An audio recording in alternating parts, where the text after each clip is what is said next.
প্রথম লোক মাই একদম দেখি যে পুরো আস্ত একটা কাঁকড়া। ক্যান্টিন বয় তো নয়, যেন একটা লাট সাহেব। এখানে খাবার এরকম বাজে কোয়ালিটির। খাবারের মান একটি কাঙ্ক্ষিত পর্যায়ে যদি না নিয়ে আসতে পারে তাহলে তাকে বাদ দেওয়া হবে, এটা তাকে অলরেডি বলে দেওয়া হয়েছে।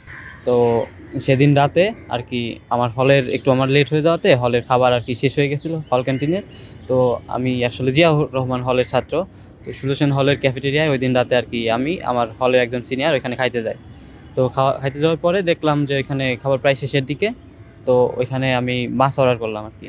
মাছের বলে আসার পরে ম্যানেজার ওইখান থেকে টোকেন নিয়ে আসি।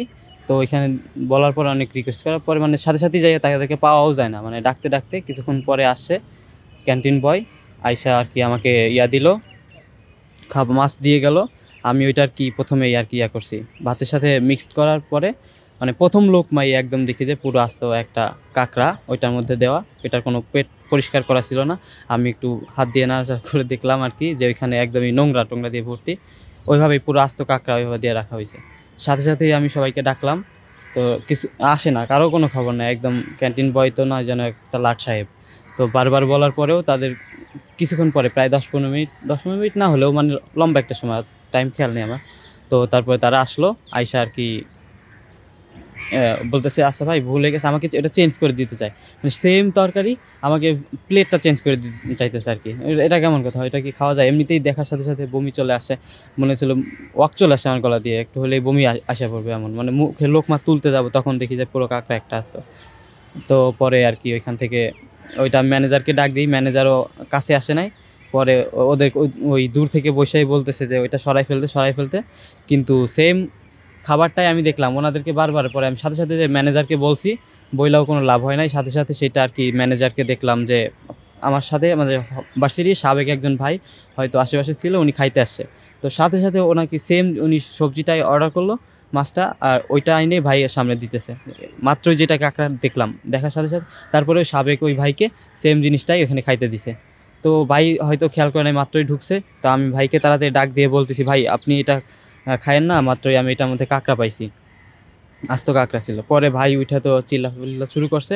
তারপরেও উনি আর কি ওই সবজিটা মানে আরও যারা খাইতেছিল তাদেরকে খাইতে নিষেধ করে নাই, বলতেছে ওনার থেকেও সরাই নিয়ে যেতে বলতেছে। পরে আমি আর কি ম্যানেজারকে ধরার পরে পরে আর কি একটু কথা শোনানোর পরে উনি বলতেছে, তারপরে বললো যে আচ্ছা তাহলে এই খাবারটা আর না দিতে।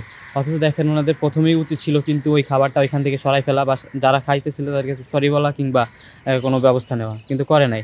আর আমার পাশে বসেই যে দুইজন ভাই খাইতেছিল তারাও সেম সবজি খাইতেছিল। এখন ওনাদের প্রায় খাওয়া শেষ হয়ে গেছে। এখন ওরা অসহায়ের মতো আমার মুখের দিকে তাকায় বলতেছে, ভাই আমাদের তো ভাই খাওয়া শেষ হয়ে গেছে, এখন আর কি হবে এখন, মানে কষ্ট করতেছিল। ওনারাও আর খাইতে পারতেছিল না, হাত তুলে বসে আছে এখানে।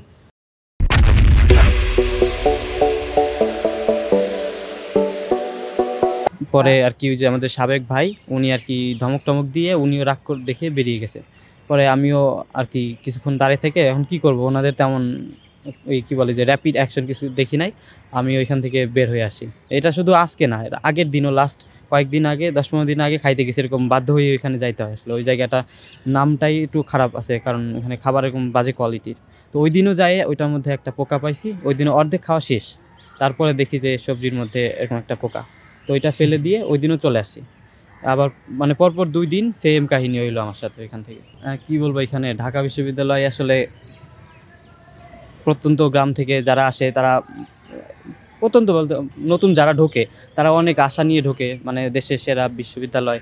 তো অনেক আশা এক্সপেকটেশন নিয়ে পোলাপাইন এখানে আসে পড়ালেখা করতে, কিন্তু আসার পরে এটার অভ্যন্তরীণ যেই ঝামেলা, মানে খাবার শোয়া সব কিছু মিলাইয়া, মানে রাতে থাকা, পড়ালেখার জায়গা, সব কিছু আসলে কোনোটাই একদম আশাব্যঞ্জক হয় না। মানে যেটা এক্সপেক্ট করে আসে একটা ছাত্র, দেশের সেরা বিশ্ববিদ্যালয়ে পড়ে সেরা ট্রিটমেন্টটা তারা পাবে, আসার পরে সেটা কোনোটাই হয় না। ন্যূনতম মৌলিক যেই বিষয়গুলো থাকা, খাওয়া, পড়ালেখা, এইগুলোরও একদমই বাজে অবস্থা। তো খাওয়ার অবস্থা তো মোটামুটি ঢাকা বিশ্ববিদ্যালয়ের যে কোনো ছাত্রকে যদি জিজ্ঞাসা করা হয় যেখানে হল ক্যান্টিনের খাবারের মান কেমন, এটা আসলে ওর মুখের এক্সপ্রেশন দেখলেই বুঝতে পারবেন যে আসলে কতটা হতাশায় আছে, আর ওর মন মানসিকতার অবস্থা কি, পড়ালেখার মানে কি অবস্থায় চলে গেছে, পড়ালেখা আর কখন করবে। জি, আপনারা জানেন আমাদের ঢাকা বিশ্ববিদ্যালয়ের সূর্য সেন হলে আমাদের একটি ক্যাফেটেরিয়া আছে এবং এই ক্যাফেটেরিয়া দীর্ঘ 42 বছর ধরে একজনই পরিচালনা করছেন। আপনারা জানেন সাম্প্রতিক সময়ে আমরা হল সংসদ নির্বাচনের পরপরই আমরা আমাদের ক্যাফেটেরিয়া ভিজিট করেছি এবং তাদেরকে বিভিন্ন অনিয়ম এবং অসঙ্গতিগুলো ধরিয়ে দিয়ে তাদের সাথে আমরা সুন্দরভাবে প্রশাসনিকভাবে কথা বলেছি।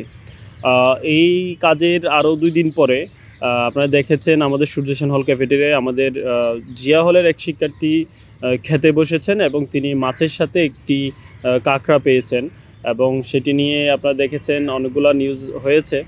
তো তারই প্রেক্ষিতে আজকে আমাদের সূর্য সেন হলের মাননীয় প্রাধ্যক্ষ অধ্যাপক ডক্টর রফিকুল ইসলাম স্যার এবং আমাদের হল সংসদের নির্বাচিত নেতৃবৃন্দ এবং হলের কর্মকর্তা কর্মচারী সহ আমরা ভিজিটে যাই। ভিজিটে গিয়ে আমরা আবারও পরিদর্শন করি এবং আরও কিছু অসঙ্গতি থাকে, বিশেষ করে আজকেও ডালটা অনেক বেশি পাতলা ছিল, এই বিষয়ে তাদেরকে সতর্ক করা হয়েছে এবং আমাদের প্রভোস্ট স্যার সরাসরি বলেছেন এটি তার জন্য সর্বশেষ সুযোগ, যেন সে খাবারের মানকে একটি কাঙ্ক্ষিত পর্যায়ে যদি না নিয়ে আসতে পারে তাহলে তাকে বাদ দেওয়া হবে, এটা তাকে অলরেডি বলে দেওয়া হয়েছে। এবং আমাদের হল সংসদের পক্ষ থেকে আমরা হল অফিসে একটি আবেদন ইতিমধ্যেই আমরা জমা দিয়েছি যে তাকে তার যে মালিকানা সেটা যেন বাদ দেওয়া হয়, এটা আমরা আজকে আবেদন করেছি আর কি। আমরা আশা করছি খুব শীঘ্রই হল প্রশাসন তাদের বিরুদ্ধে ব্যবস্থা নেবে